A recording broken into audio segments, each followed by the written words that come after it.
Hello, I'm Jessica Turney, a 2019 MFA grad and a member of the Fresno State Creative Writing Alumni Chapter. On behalf of Jefferson, Ronald, and the entire alumni committee, I'd like to extend my thanks to all those who supported our most recent scholarship fundraising effort, the Fresno 15 Creative Writing Marathon.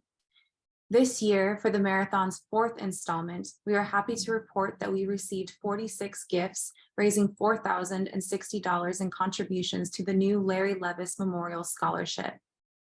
We are so excited that we remain on track to reach our $25,000 scholarship endowment goal by spring 2024. This year, we are pleased to award the second Larry Levis Memorial Scholarship to third-year creative nonfiction student Rosie Bates. Rosie is a passionate climber and adventurer. When she's not writing, Rosie can most likely be found climbing in Yosemite.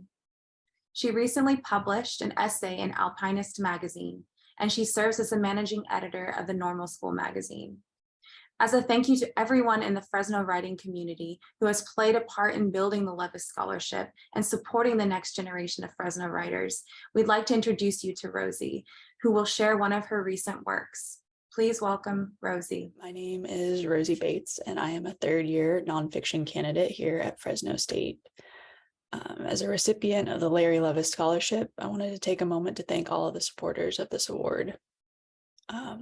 Today, I will be reading a short excerpt from one of my essays titled Just for Context. A few months into my first season of cross country running in 7th grade, I watched someone die at a race.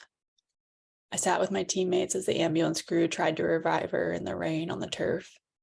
I could only see her legs, skinny and pale, splayed out from where she had collapsed on the track, her white tennis shoes still on.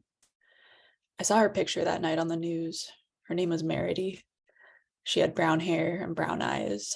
The news report said she was loved by her friends and family. I didn't know Meredy. She didn't know me, but I felt I could have been her. The cross-country meet, my teammates and I huddled under the stadium roof, hiding from the evening rain for hours, telling and retelling the story.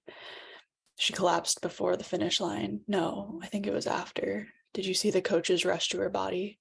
I haven't seen anyone do CPR before. Do you remember when the ambulance came? And then she was gone. We remember better by creating context. This is why if I drive by my old school track in Snohomish, Washington on a rainy fall evening, my mouth dries up and the echo of the starting gun rings in my ears.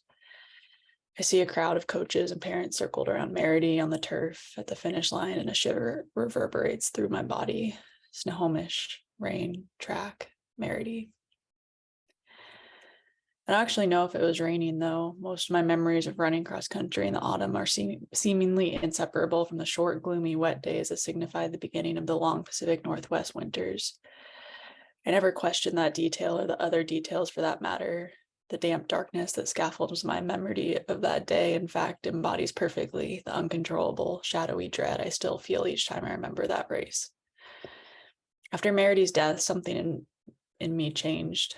If only a new awareness about the limited control I actually had. And every time I ran, I felt my heart beat a little faster. I would wonder, is this what she felt when she collapsed on the track?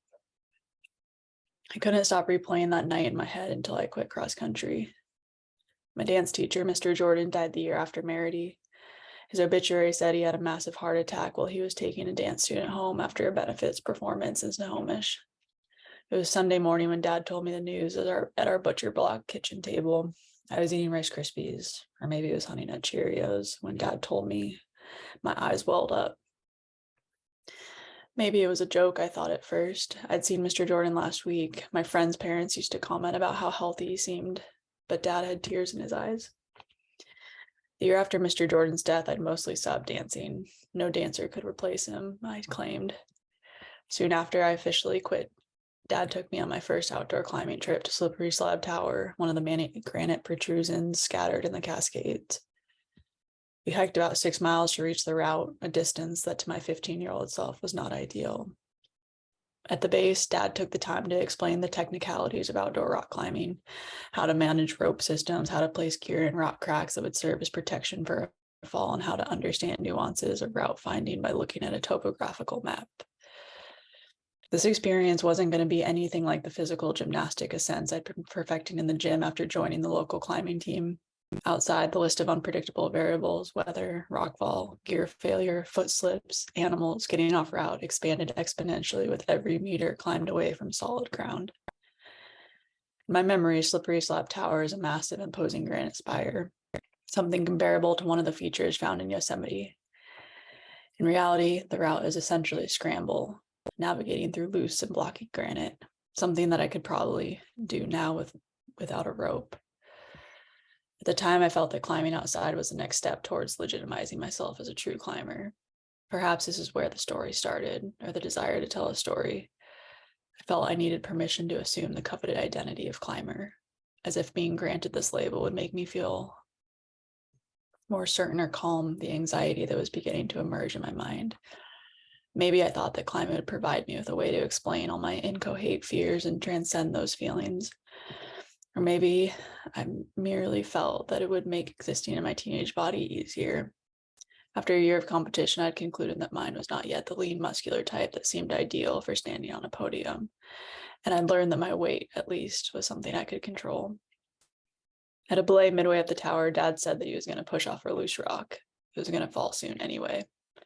I stared at the suitcase-sized rock sitting half off the shelf it was perched on, and I asked, what if people are below us? Nobody else is out here. Before I could protest, he dislodged the rock from its precarious position and yelled, "Rock!" After a few seconds, silently suspended in the cool mountain air, the rock smashed into the talus field about 100 feet below. I stared at the small dust cloud that rose, and I shuddered at the power that this rock, smaller than me, had. I wondered what would have happened if it had come loose while we were hiking up. It seemed that it would have only needed a small gust of wind to begin tumbling down. I thought of the many other rocks that might be sitting perched above us like that one. How much control did we really have out here? But as Dad started to climb again, I momentarily, unconsciously accepted the uncertainty that surrounded us.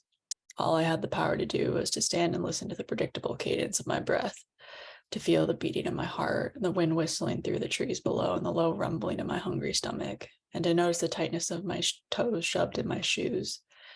I felt small, but I accepted that smallness. In that instant, although deeply unsettled, I felt free.